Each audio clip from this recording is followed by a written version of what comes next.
Hey guys, what's going on? Welcome back to the Leading Edge Cricket Podcast, a podcast full of rain this week, alongside County Championship cricket action. Round 2 is in the book, hell of a round, great results going round, and some big announcements coming from our end. 1, we recorded a podcast that didn't record.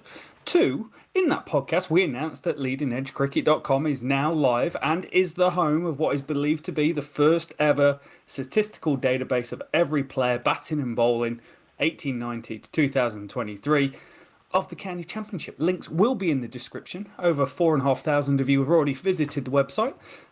So yeah, go take a look, check it out. Richie, how are we doing? Marvellous, mate, marvellous. Yeah, looking forward to getting stuck into round 2 of the County Championship today, Rob. Some really interesting games. Some wet games, but it's England, it's April. But some really interesting results kind of being played out over the course of 3 days. Yes, most definitely. Yeah, it was sad to see Gloucestershire lose, but abandoned before a ball was even bowled. They were kayaking to the middle to check the square at one point, I hear. Rumours, apparently, might not be true. Yeah, not everything you hear on here will be true. There was kayaks. Literally. Yeah. So, yeah, looking forward to it. It was a good round of cricket, wasn't it, Rob? Nice. And whereabouts we're going to start? We'll start Division 1, but where in the country are we going to first? Yeah, let's start. Where shall we start, Robert? We could start with Wisden and just go, Wisden, 5 cricketers of the year? Right. Is there a point? We need to get this out. We've got to put this out there. Wisden do a great job for cricket and have done for eternity.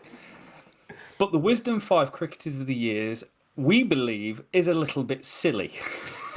No disrespect to some of those lovely gentlemen that have won it this year. No, exactly. But it needs to be. It's perceived to be the 5 best cricketers in the world, but it's not. It's the 5 English best players of the English summer that have never won the award. So I think I struggle to get my head around that you can only win it once. Yeah, we're close to winning it, basically. That many people have won it. So if I get a dogged 27 not out on a wet one at Kelham Road, I've got a chance of winning Wisden Cricketer of the Year for having my impact. Tom Blundell of New Zealand, Ben Folkes, Harmanpreet Kaur, the Indian ladies captain, Daryl Mitchell and Matty Potts.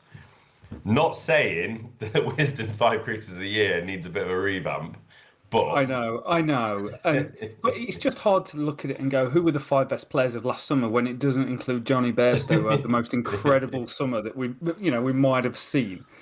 Right, I've got that off my chest. We can start now, Rob. Start the podcast. Start the podcast. Where are we going to? We're going to start. We've got to start. Torley's one of our friends, Torley, who's been on the podcast occasionally. Warwickshire, Edgbaston against Kent. Warwickshire won by an innings and 14 runs, Rob. A dominant innings victory, wasn't it? Impressive Warwickshire team over Kent Edgbaston. Batting first, Bears put up an impressive 453 for 4 declared. Sam Hain, England radar, continues fine start to summer. 165 not out off 269 balls. And opener Rob Yates, the 2021 version, not the 2022 version. Rob Yates got himself 3 figures with 128 off 217. A welcome return to form for Yates. Like I said, exceptional 2021, very poor 2022. I think he and many others will be hoping the 23-year-old can continue to churn out these runs, Rob. Also talking about another young player with some talent here. Credit must go young all-rounder Dan Mousley hit a wonderful 94 off just 93 to keep the innings moving along in order to set up the declaration. A solid team innings from the 21-year-old is very much a one to watch. This seam attack of the Bears is hugely impressive, Rob. It doesn't even include Liam Norwell, however you want to say his name, in this team, and they restricted Kent to 158. Daniel Bell-Drummond, our friend of the podcast, we're claiming him, top scored with 40. Hassan Ali pick 3 for 36 to go with a trio of Chris Wokes, Oliver Hannon-Dolby and Chris Rushworth. 2 fors all for them. That's a good attack, isn't it? And forcing the follow-on was clearly the right call as he attack did more of the same and bowled Kent out for 281. An improvement for Kent, but not enough to make Warwickshire bat again. Ben Compton hit 88 off 185, Rob, whilst 21-year-old Joey Everson, what were you doing letting him go? He got out for 99, just shy of his second first-class 100. Another real talent. England man Chris Wokes, nearly called him Ben Wokes, and that's a combination. He took 3 for 59 off 21 overs, while Rushworth took a similar 3 for 58 off 21. I loved how close those two bowling figures were for those two chaps. Hassan Ali and Rushworth took 2 each as well. A solid win for Warwickshire, Rob. And as we said, they've still got Liam Norrell to come back into this side. This is a strong team. Talking to our friend Chris, he's saying probably looking at Ed Barnard as the man to miss out. And I don't see how you necessarily would, because he's a damn fine county player as well at the moment. Looking good. Warwickshire maybe a little bit of a sneaky, could do better than we expected. Yeah, they are, particularly with the batting clicking. The Dan Mounsey knock was ballsy. For a young lad to go out and play like that, he was just cracking on with it.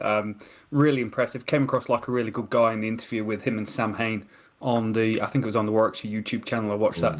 Sam Hain train, whatever you want to call it. Most runs in the country, 284, 2 tons, 2 innings.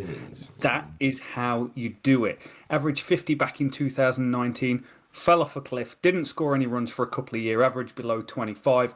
Career top 6 match plus average, so his average against the top 6 of the matches he's played in of 8. But in the last 2 years, 2022 and this year combined, plus 40. If England were not stacked like they are, which is incredible to say, he would be getting a call-up. He's not going to get a call-up because England are stacked and you've got to work out how to get Johnny Bairstow in. Robbie Yates, he touched on 2021, he was impervious, average of 41, 906 runs, played a bit of England Lions cricket, a match top 6 average of plus 9.51. He averaged 17 last year, was 18 less than the top 6 of the matches that he played in, but he scored a very valuable ton at the end of last year against a very good Hampshire attack, and since then has started to bounce back and head into the right direction and start opening the batting again. So good for him. Good to see him on a roll. Someone that is very firmly on the England radar. Someone that might be touched on the podcast that didn't record on Friday, where we talked through the England depth chart. Tease. The delay of that recording that podcast might have just got him on the list, Rob. What do you reckon? Exactly. He might be scaling the list. Warwickshire's bowling, like you say, is exceptional. 36 wickets at 24, ranked 4th in Division 1. There is no weak link in that seam and attack, and good luck to anyone that is trying to hang with it. Hanging with it is what Compton did. Hanging with it is what Ben Compton does. Out the last 6 first-class games he's played, he scored, I think, a century in 4 or 5 of those games. 4 of them were in Zimbabwe while he was playing cricket over there. Quite an incredible run that he's on, and he's doing it home and away. And I looked at his April average over the last couple of years. He averages 65 away from home and 118 at home in April alone. So talk about starting strong and picking your cricket draft team. You need him in there. Kent's issue last year was with the ball. They averaged 39. It was very poor. It was the worst in Division 1, particularly during April and May, where it was over 60, and they managed to pull things back in. Unfortunately, they've started off in that sort of realm again and find themselves with pretty much the worst bowling attack in the league, averaging 36, worst in Division 1, strike rate of 64, economy of 3.38. All 3 of them are the worst in Division 1. So they're lacking control, they're not taking wickets, and they're putting a lot of pressure on Ben Compton at the top of the order to go and do it. They are, though, 1-1 after beating Northants week 1, so they're going to give themselves an opportunity, and it's who you take your opportunities against. Do you take your opportunities against a Warwickshire who's got a world-class bowling attack, or do you take your opportunities against a Northants or a Middlesex, those teams that's down in the bottom end of the order that you've got to win them games? So not a surprise they lost this, but they will take some heart from people like Joey Everson going and scoring 99 and going, if Daniel Bell Drummond starts scoring some runs, Jack Leading starts scoring some runs, we're going to start being competitive more than just against the games with the bottom half teams. Yeah, I think we're going to see a season where everybody is beating everybody. And it's going to be so hard to predict, isn't it, as we get through the summer. Rightly the main game, wasn't it, Warwickshire? Had to be the main game. They're looking really good. Right, let's get on to last year's champions, Surrey, that hosted Hampshire at the Oval, and Surrey won by 9 wickets. Quick mention ahead of this one, Ben Folkes, he had a bit of a back twinge, so they've played it safe. They've rested him for this game with a view to the Ashes workload ahead. Jamie Smith replacement gloveman for Surrey. Could be a replacement gloveman in the future for England. We shall see. Right, has to be just a conversation about Ollie Pope, doesn't it? A masterclass. Hit a first innings 91, then followed up with a second innings 122 not out off just 102 to see Surrey home with a mightily impressive 9-wicket victory over Hampshire side that did very well in round one, didn't they, against Notts? So across the game, Hampshire posted 254 and 258. Ben Brown top scoring in the first innings with 95, and then Nick Gubbins in the second with 84. Nick Gubbins, yeah, he's on England radar. Across those two innings, the Surrey attack showed they have a pretty good seam attack too, Rob. Tom Laws, 21-year-old right armer, 4 for 58 first time round, and then it was Dan Worrell. Is he an Aussie? Is he not anymore? He led the way with 5 for 40. In between, Surrey put up 270 with Pope top scoring with 91. Aussie Sean Abbott chipped in with 52, and Rory Burns got 45 at the top of the order. Mohamed Abbas did what Mohamed Abbas does, and he took 6 for 64. I feel like every week we're just saying Mohamed Abbas took 6 for 64 or something like that. In the final innings, Surrey was set 243, and when you look at the way this game went, that is a score that was about what the 3 innings were dismissed for or completed for. So you'd say both teams have got to fancy the chances of getting a win on this one, but Surrey just went, nah, you're all right. And Ollie Pope, 121 not out, as we said, off 102 deliveries, showed his absolute class.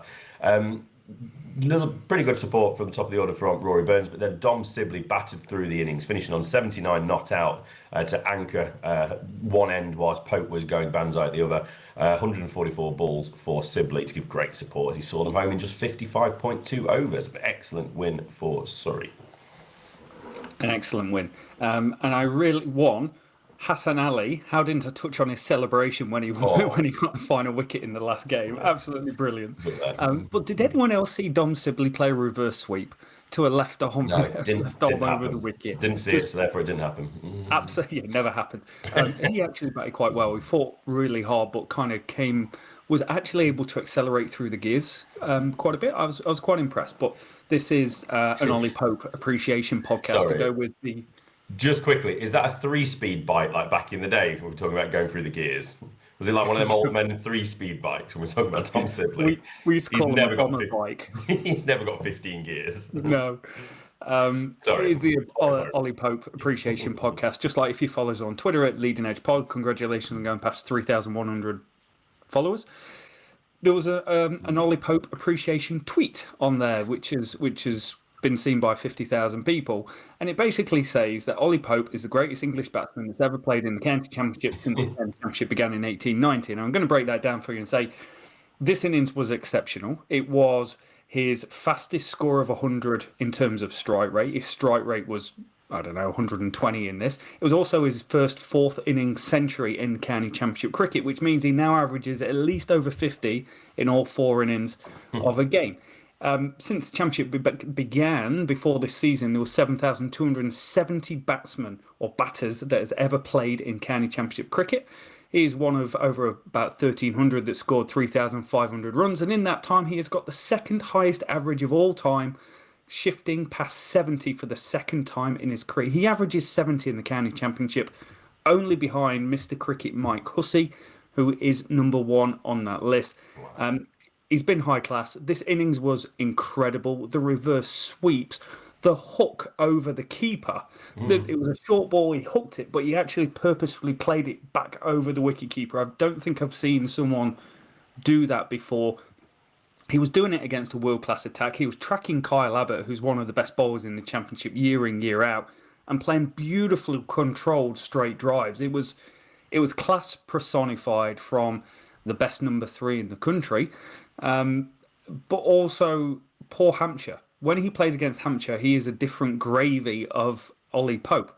Debuted against them in 2017. Since he played against Hampshire then, 1,133 runs, a high score of 221, an average of 125, 6 centuries. 6 centuries, poor old Hampshire. So that shows the quality of the runs that he's been playing. It's just absolutely phenomenal. Hampshire, I listened to James Vince after the game, and he was like, probably would have wanted 20 or 30 more to try and make a bit more of a game of it. But the way I look at it, it was a very even game of 200 to 250 type scores. Absolutely. Just Surrey really took control of this. And we spoke, and it's going to be Hampshire's year. It's going to be Hampshire's year. They're going to go and win it. Well, actually, only half the bowling attack have turned up so far. Keith Barker, love the guy. 2 for 192 this season. James Fuller, 4 for 138. Abbas, outstanding. Abbott, brilliant. But the batting's not doing enough to support it, and we said that could be a problem at the beginning of the season. The batting has to do enough to provide the bowlers the opportunity to win enough games of cricket to win the championship, and the batting just isn't quite doing enough. If it wasn't for Ben Brown, they would be in a much worse position than what they're in. He's constantly stepping up, constantly scoring runs, but they've got to do more to support it, because the bowling attack is bowling well. It's just an Ollie Pope innings that's changed the game. Absolutely. Hell of an innings. Just stunning, isn't it? Great to see. As we keep saying it, but ahead of an Ashes summer, we keep wanting to see England players step up and perform. We had Ben Folkes performing like an absolute stud in the first round. Pope this round. We're up and running, aren't we? Right, let's get across to Trent Bridge, Rob. Somerset were the visitors. Notts won by 165 runs. A great bounce-back win for Nottinghamshire. They bowled Somerset out for just 129 on the final day to secure a win thanks to a solid team bowling display, which saw the return to first-class action for a certain Stuart Broad, who wanted to get the game finished so he could get across the road to City Ground to watch Forest, play Man United, and then get beat 2-0. But at least it was good motivation for Broady to G up all the players to get that win in good time. A really poor outing last week, I had to say, for Notts, but they needed this win, and this one was a low-scoring game. Notts' first innings 256 was the high of the game, and it saw England duo Hasib Hamid and, well, potential England duo Hasib Hamid and Ben Duckett top scoring with 65 and 75 respectively. Duckett scoring his much quicker. Notts were 164 for one, Rob, at one point in that first innings, and then it was a pretty impressive collapse. Only Tom Moore showing much resistance with his 32, and he ended up getting a bit of a ding on the hand, didn't he, or I think it was, which meant we saw Joe Clark keeping wicket for most of the game. So that was a strange one for Notts. Somerset were indebted to Lewis Gregory, though, with the ball. A huge stand-up and applause moment for this guy. 7 for 82 off 18.5 overs. Excellent stuff. The Notts attack got to business as they dismissed the visitors for 173. Brett Hutton doing his best Lewis Gregory impression in his first appearance of the summer for Notts, taking 6 for 45. Josh Davey batting down at 9, scored 60 off 66 to put a relatively respectable sheen on that score. So Notts took a lead of 83 into their second innings, where although plenty of players made starts, 5 basically hitting 25 or above, none got going. So the innings came to close on 211. Peter Siddle, remember him, taking 3 for 34, and Gregory taking another 4 for 64, taking him 11 for the game. So a total of 295 was set. Broad and Hutton made the early inroads, didn't they? But it was Dane Patterson who did the most damage, taking 5 for 46 to go with his first innings 3 for 50. So Notts dismissed Somerset for 129. England man, let's just see how he got on. Stuart Broad, 2 for 21 off his 8 in the second innings, including a lovely one through the gate of Cam Bancroft to clean him up. 1-0 to England on that one. But he was at none for 30 off 15 overs in the first innings. So working the legs for the Englandman, who, good to see him back, isn't it? Mm-hmm. I believe this is Notts' first win in Division 1 since 2018, because they went winless in 2019, and then we got into the COVID campaigns. Of course. So, yes, and Bob Willis Trophy stuff, wasn't it? So, good shout. Wow. In terms of a formal Division 1 season. So that's rocking back the years to kind of pull that out. Broady, I'm glad you mentioned him. That wicket of Cam Bancroft was exceptional. But, remember Shaheen Sharafridi last year? It's the wickets you take. He didn't take heaps of wickets, but he picked up big wickets, the Marner sort of wickets. He got Cam Bancroft, and he got Dixon as well, nicked off. He almost nicked off about an over before that. Brett Hutton's the guy I want to shine a light on, who is in exceptional form. Missed a whole heap of cricket last year. But his last 5 innings, he's taken 4 for 76, 3 for 32, 3 for 86, 6 for 45, and 3 for 44. That is going all the way back to June last year. And he was doing enough with the ball, but it was when he was doing stuff with it, which might sound strange. But if he was swinging the ball from the hand, not as effective. He was swinging the ball, I felt, really, really late and bowling a really niggly line. It was a Mohammed Abbas type line, kind of the Luke Fletcher type of line, top of off stump, and I thought he was really, really good in this. Somerset, there's some problems here. I tipped him for relegation last year, as I say every single time they lose, just to let you know I was there before everyone else. But the batting isn't doing very well here. Top 6 are averaging 16 this season, which is second worst in Division 1. Incredibly, someone is worse than them, which is putting them on the back foot the whole time. You look at that top 6, and there's some really good names in there, but there's some who's got a bit of work to do, like your Tom Lammonbys or Tom Kohler-Cadmore, who hasn't flourished in red ball cricket. It's really making them struggle. And you add to that Cameron Bancroft's inconsistencies. We've chatted about this year. 2 years he's averaged 40 and above. 2 years he's averaging the mid-20s. This year he's averaging mid-20s. So whereabouts are you? What value are you adding to your team? Well, I'm averaging 21 and the top six is averaging 16, so I'm better than them. But the bowling is their strong point, year on year, strong point, great bowling attack. Craig Overton's having a really poor start for the season. He's averaging 75, 2 for 149 with the ball.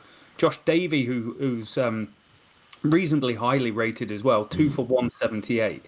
So you've got two of your best bowlers not really doing much, and then you're getting backed up by Siddle and Gregory. So you're trying to do it on basically two seam bowlers, a bit of Jack Leach, who's not really firing yet, but it's April in England, and a batting attack that's averaging 16. You're not going to win many games. It's why they've not won a game. They're 0, 1 and 1. It's got to get that batting really starting to fire. If you get some runs, you can win a game. But Yeah, I mean, you're not going to win any games. No, it was good to see Tom Abel back. Obviously, he had the injuries over the winter and he missed the first round, so he was back for this one. And then you've got a couple of young players, haven't you, that you're sort of backing, aren't you? Tom Lammonby at the top of the order, a really talented cricketer, but it's not quite clicked yet, has it, since he exploded onto the scene, didn't he, at the end of one season? James Rue, is he batting at 6, I think, isn't he? The young, mate. James Rue in that second innings was brilliant. Yeah. I can't remember how he made 30, but he plays some lovely shots, lovely straight drives, on drives, cover drives, call it a drive. He's probably playing it. That's it, so I think they're backing the talent, but it's just not clicking and turning into runs yet. They're really good. I mean, Cody Cadmore's a decent player, isn't he? Dixon's a good player. Abel's a good player. Not playing in red ball cricket. No, and then you've got Lewis Gregory and Craig Overton as 7 and 8, and that's not a bad 7 and 8 as well. Yeah. So on paper, they'll be sort of looking at it and scratching their head a little bit, and wondering why it's not quite clicking yet. Probably because Rob keeps bullying them and saying they're going to get relegated. They've just lost their confidence because Rob said so. Cruel, Robert, cruel. Right, let's move on to Chelmsford, shall we? Yes. And we're going for a draw here, Essex against Lancashire, and then we're going to leave another great win till last in Division 1. I'm looking forward to talking about. But first, Essex, Lancashire. The first appearance of the season, we spoke about Stuart Broad. Jimmy Anderson found his way into some whites and running around a field. But this one, let's start from the start. So young wicketkeeper batter George Bell, top scorer in the first innings for Lancashire, hit 60 not out. His high score in his second 50. Actually, might be his first 2, actually, when I was looking at that, because he got 50 in the second innings as well. Lancashire put 207 on the board. Essex and England hopeful Sam Cook was once again the pick of the Essex bowlers. He took 5 for 42. Essex then pretty much matched Lancashire with 219. Matt Critchley, Rob, these guys, my favourites, are doing all right start this summer. He's in form, mate. He looks good. Top scored with 79. Third consecutive 50 to kick off the season, Rob, for the 26-year-old. But Jimmy Anderson led with the ball, grabbing himself 4 for 70 off 22, with Kiwi Will Williams taking 3 for 46. Love that. I've got an affinity with players that have got names like that. Like Richie Richardson. If I'd have kept my mum's maiden name, I would be Richard Richards. So I have an affinity with Will Williams. Lancashire then got the batting back on track with a much better second innings. 351 for 7 declared, thanks to skipper Keaton Jennings, 96. Double jug avoidance for him, 201 balls. George Bell followed up his excellent first innings with his second 50 of the game, 56 of 113. Looked a nice player in the bits I watched of him. Spinner Tom Hartley also impressed with his unbeaten 73 down at number 8. And 2 wickets apiece for Porter, Bracewell and Harmer. Worth noting that Sam Cook was injured. He had a bit of a muscle spasm, didn't he? I think they described it as. So we don't know what it is with him, but if he's missing any time, that is a huge miss for Essex. So with a target of 340, Bazball, Rob. Bazball, 340 in 68 overs. No, they decided to dig in. They batted 58 overs, 128 for 4. Tom Wesley, 43 not out of 120 deliveries. What do you think, Rob? 340, 68, that's 5 runs and over. Talk to me. It wasn't an easy track to bat on, and to be fair to Lancashire, the last 25 overs of that innings, they went bonsai and it came off. They were sticking the ball out of the stands. Colin de Grandhomme, which the commentator kept calling Colin de Grandhomme, was able to hit sixes just willy-nilly. I think they just... Essex captain turned around and said in an interview after the game that if they hadn't played like that and we were chasing 250, 280, then it might have been something different. But that hour just completely took the game away, and it made it a 2-result game for them, in their opinion. So In their opinion. that's fair enough. George Bell, I really like him. He batted beautifully. There were drives, and I actually thought he got out to Simon Harmer in the second innings, LBW, off spin, round the wicket. I'm not sure if it was out, but I'm not an umpire, and I was never out when I was playing and batting, so it probably wasn't out. I was really impressed with how he played the seam bowlers, a really good seam bowling attack. But particularly the drives he was playing off Harmer, the cover drives, he looked really confident playing against a really good spinner. So something to really like about him. Also quite like the way he played the game. Is short, probably slightly taller than Ben Duckett, but not a great deal. Hard to tell on the cameras, but a very much slider build. But got a bit, looked like he had a bit of swag around him. He had his bell going on. I was really impressed with what he did. Jennings, jug avoidance. I'm glad you called that, mate. It was on 96 and he holed out to the ring trying to hit it out of the ground. But they were trying to press on the game to give themselves a position. So it was a team shot, but it does make a difference at the end of the season when you don't see a one in that 100 column. Jimmy got cookied twice in this game, LBW as well. Nice. Sneakily under the radar, getting your best mate out LBW. That'll be a nice feeling. Essex. If Sam Cook's injured, that's going to be a big problem for them. Jamie Porter's still in excellent form, 12 wickets at 16. Bracewell, I do think, is a really good addition to this in terms of keeping the pressure on. Shane Snater's not quite performing up to last year's standards, where I was like, "Oh, this guy's pretty good." What would I think? 1-1, drew one. They could go to Kent next week. I'd expect them to go to Kent and get a win. I would. I'd expect the batting to do better because Kent's bowling attack's been pretty poor last year and this year, and I'd expect their bowling attack to be good enough to get 20 wickets against Kent. Yeah, that's fair enough, isn't it? So, yeah, big miss if Sam Cook he does miss out, but fingers crossed he's fit, because he is our prediction for the Matty Potts of this season, isn't he? The player that seemingly comes from nowhere, rips it up in the first 7 rounds of the county championship, and suddenly there's a gap in the test side. Ooh, Matty Potts. Yeah. Sam Cook, maybe this is his year. Right, let's round out Division 1, Rob, at Northampton. Northants hosted Middlesex and Northants won by 7 wickets. Skipper Sam Whiteman saw them over the line with his unbeaten 60s. They chased down a 4th innings target of 119. Their first win of the season, a very impressive one as well. Middlesex top order, Rob. I'm sure you'll go into this in a minute, but they're trying to type out a phone number. It's like a plea for help or something at the moment. So in the first 3 innings of the season, it was 0-0-0, 0-3-4, 4-3-2. I don't know who they're trying to ring. It's making life hard for them, isn't it? They only mustered 149 thanks to Ryan Higgins top scoring with 70 off 85 balls, and with veteran Northants bowler Ben Sanderson taking 3 for 19 off 13, and Aussie Chris Tremaine 3 for 34. They led with the ball. Northampton's topped that score, but not by much. They put up 198 with 31-year-old Rob Keogh continue his fine start to the season with 75 not out. Toby Rowland-Jones 4 for 53 and Ethan Bamber 3 wickets, whilst Higgin, just to note, he got 2 as well. Rowland-Jones, we don't usually say this, he then top scored for Middlesex. Joint top scored with Steve Eskenazi. Middlesex underperformed again with a bat scoring just 167, but get your champagne ready, get your party poppers ready. The top 3 did improve though. They got 24 and 12 and then a duck. So that's their number 3, Peter Milan got a duck. Their 5th duck of the top 3 in just 4 innings. Come on, lads.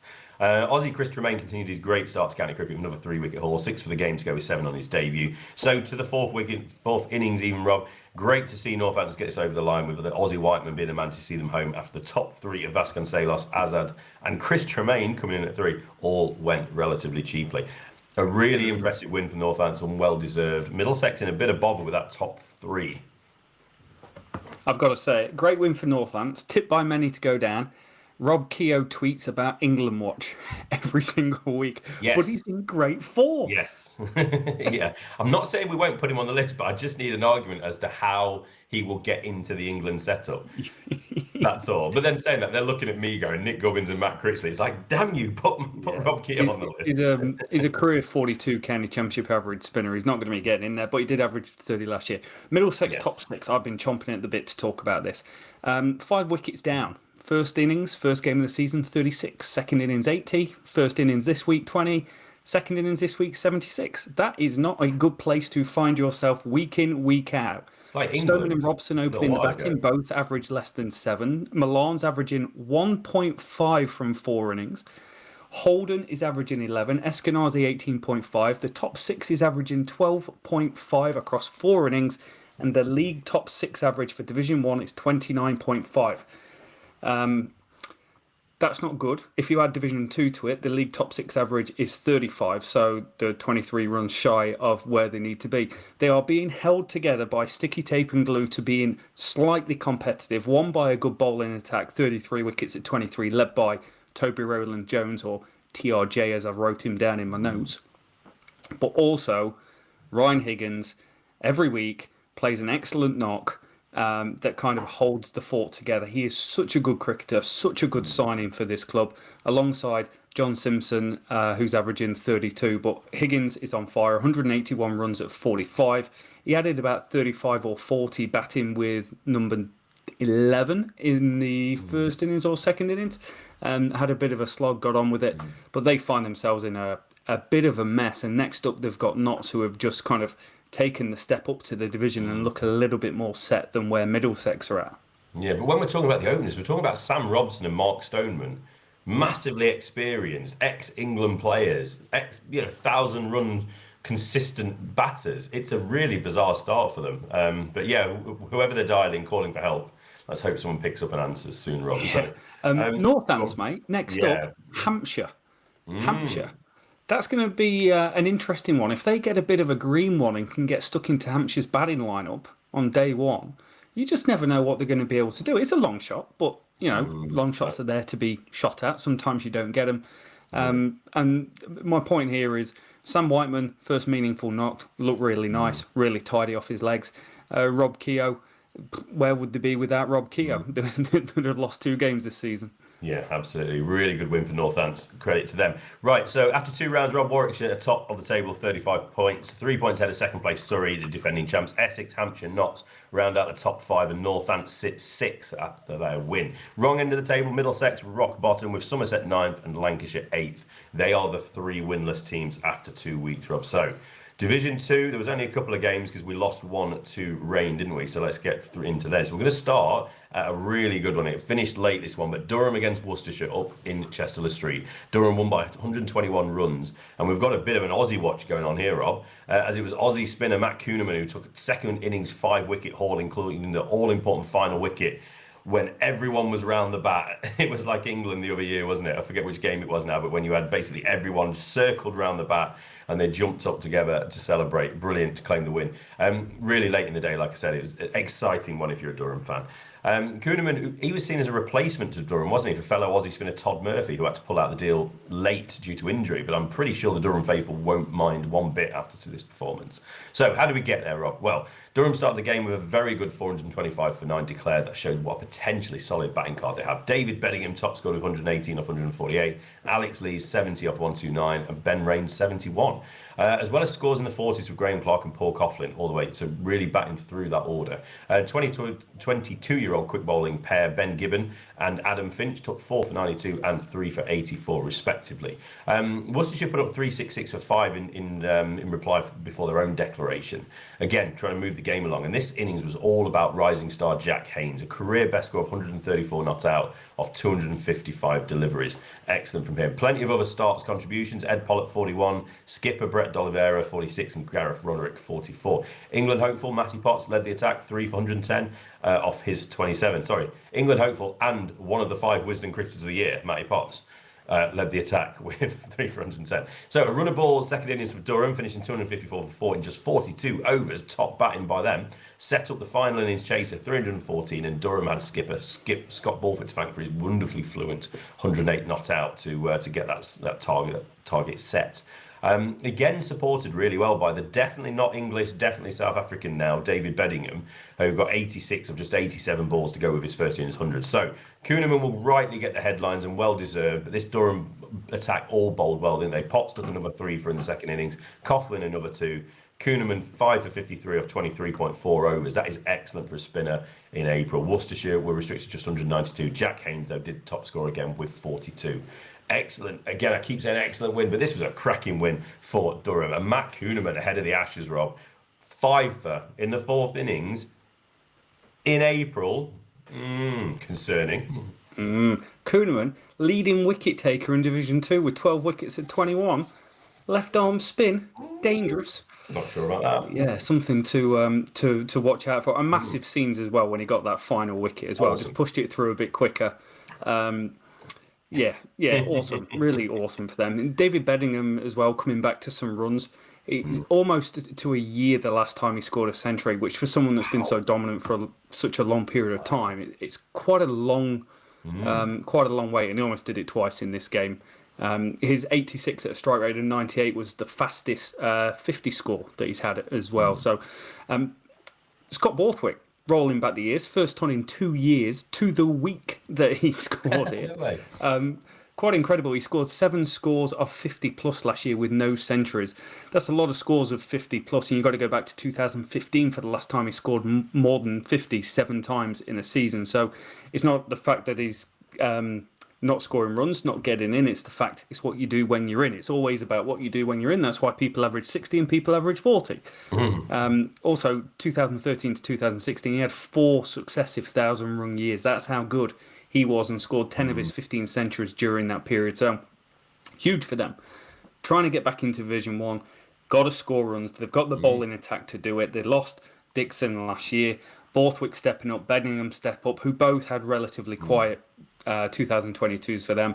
Absolutely brilliant. Puts them second in the table, and it's probably somewhere where they're going to be for the majority of the season. I don't see them having any huge slip-ups along the way. I'll talk about that in 4 weeks' time. But they're a good team. They're a good team. They're one of the better teams in the division. Whereas when we spoke about Worcestershire, we're a bit like, well, a little bit bits and pieces in place. Not really sure where match winners are going to come from. And upstairs, Jack Haynes. It's not a match-winning knock, but it's a hell of a knock. 38 career average before the start of this year.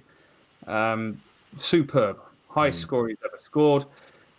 Took his took his county championship average to 41 from this game, which is the highest it's ever been. Future is very bright, very attacking, very easy to watch. Young player. Yeah, absolutely. It was funny, isn't it, really? Because Durham and Worcester both, in my eyes, were the similar teams that you didn't quite know what they were going to be this year. On paper, it's like, is there enough there? But like I say, certain players are stepping up with the bat again for Durham. Worcestershire just maybe need a little bit more from 1 or 2 in that top order just to really get them moving. But yeah, it's going to be interesting to see where those teams set up. So one more game that did play is Leicestershire Derbyshire. A drawn match at Grace Road, basically. Just rain affected this game. Minimal cricket across the first 3 days, so there just wasn't enough time to progress anything towards a result. Ended in a draw with just the 2 innings being played. It was really just a case of just trying to get some bonus points, and that's what Leicestershire did. So they were up first. Skipper Lewis Hill, another man who hit a career best in this round, Rob. 32-year-old amassed 162 not out of 269 deliveries from number 3, batting an epic 103 overs. Colin Ackerman, he reached 3 figures as he hit 114, putting on 193 with Hill for the 3rd wicket. As Leicestershire, they put on 451 for 9 before their declaration. They were happy with the points. That was good enough for them. Zach Chappell, really good start for him at Derbyshire after his 5-wicket haul last week. Took 4 for 115 off 30 overs. Very, very good start. In reply, Derbyshire finished 245 for 7. Brooke Guest top scoring with 92 off 99 balls before Ray and Ahmed trapped in LBWs. Always, like you said earlier, it's always look at who they got out, not just how many of the wickets they got. Ahmed, steady game for him as well. 2 for 38 to go with his 33 off 44 balls with the bat. Wayne Madsen, is there ever a Derbyshire game he doesn't get a mention? No. So he was in the runs again with 75. Chris Wright, solid 4 for 38 off 13 overs with the ball in that inning. So after Leicester's brilliant start to the season with a win over Yorkshire last week, and Derbyshire, a team seriously targeting promotion, I think this was a massive shame that rain got in the way of this one, because this could have been a really interesting game. Yeah. To be fair, they were probably lucky to even get cricket. Apparently the place was underwater before Paul Nixon in his post-game interview spent the first minute just saying how well the ground staff had done to give them a chance to play some cricket, and even on that last day to get some cricket in there. So huge kudos to the groundsmen that normally, or grounds people that don't normally get a bit of a shout out. And I was really looking forward to this because there was a chance for Leicestershire to go back to back, and I don't even know the last time they've gone back to back victories. It's been a bit of a poor time for them as of late. Sol Budinger made his first meaningful contribution with them. A very aggressive 72, where he was just trying to pencil everything. Fair play to him. Ackerman as well, 253 runs at 84, 3 knocks, all 3 of them above 50, with 1 century thrown into the mixer. Hill's big knock, first ever score of 150 in county championship cricket. He's only scored 1 century slower than this, and that was a strike rate of 60. He's really good and stepping up into that captaincy role and leading from the front. 2 tons in the last 6 games, which is quite incredible, considering out of 61 games he's only got 6 centuries in total. So he's stepping up real nice. Derbyshire's problems, and we spoke about it at the start of the season, is the batting's probably going to be all right, the bowling's going to be an issue. Dak Chappell came in and we went, is it going to improve it? Yes, his 9 wickets so far leading the attack is pretty good. But the overall bowling attack is still not taking wickets. The bowling attack is now averaging 56 with the ball, worst in Division 2. 12 runs less than the match average for they've played in. And Zach Chappell's got 52% of the team's wickets, which is actually a little bit ridiculous. Like Murali and people like that used to take about 30% of the team wickets playing for Sri Lanka. So that's how skew with this is. Brooke Guest bounced back pretty well, made some nice runs as well. Both teams with no games next week. I think Leicestershire will be a bit disappointed they haven't got a game next week, actually, whereas Derbyshire, they really need to get their bowling in order to be able to compete, to try and get some points on the board. Yeah, England Lions man Sam Connors. He's one on the up, and he had a really good summer last year. He's not quite got firing yet. Sometimes it's just the wickets, isn't it? We don't watch every delivery of every bowler. It might be that they're bowling really well, beating the bat and all the rest of it, and just not getting the rub of the green at the moment. So, but Derbyshire will obviously, like you say, they'll be hoping that they can spread that love across the bowling unit, start picking up some wickets. So, just to round things out, then, just for admin purposes only, Gloucestershire Yorkshire, that game's a complete washout without a ball being bowled across the 4 days. Next week, well, let's have a look at the table first, then we'll have a look at who's playing who next week, Rob. So 2 rounds, Leicestershire, top of the table, Rob, 34 points, just as we all predicted. It was basically thanks to those bonus points in the first innings, which is why they battered for the time they did. Durham in second place, Worcestershire in third, both on 27 points. And at the bottom, again, just as we all predicted after 2 games, Yorkshire. This is a strange division already, isn't it? But Yorkshire technically have played 2 games and they're bottom of the table. Not where you expect them to be, and not where you expect Leicestershire to be. Everyone said the other way around. So please stop the count. yeah. So that's where we are. So let's have a look. Next week, a big game in Division 2, Rob. Yorkshire is going to be travelling to Hove to take on Sussex. That is not going to be an easy one. Yorkshire looking for their first win of the season. Just saying, that is not the game you want to be doing after you've lost your first game in surprising fashion. You've had a washout, and then you're travelling to basically watch Sussex score 1,000 runs in a game, probably. Division 1, Kent, Essex, Middlesex, Notts, Northamptonshire against Hampshire, and Somerset, Lancashire. Like you said, I don't think Hampshire will be fancying a trip to Northampton. No, I don't think so. It will be a cracking week, though. No real, blockbuster tie. I think Sussex Yorkshire is probably the one I'm most looking forward to see, because I want to see Finley Bean bat again, and I also want to see Haynes and Ali Orr and Pujara bat for. Well, I want to see Orr and Haynes get on with it, and I want to watch Pujara back for 12 hours. Yeah, exactly. The future England opener is in that game somewhere. Finley Bean, Ali Orr, Tom Haynes. There must be an England opener in there somewhere. Maybe even all 3, mate. If we go back to the Illingworth regime, 2 testing, you're gone. Yeah, absolutely. So yeah. That's awesome. County Championship round 2 in the books.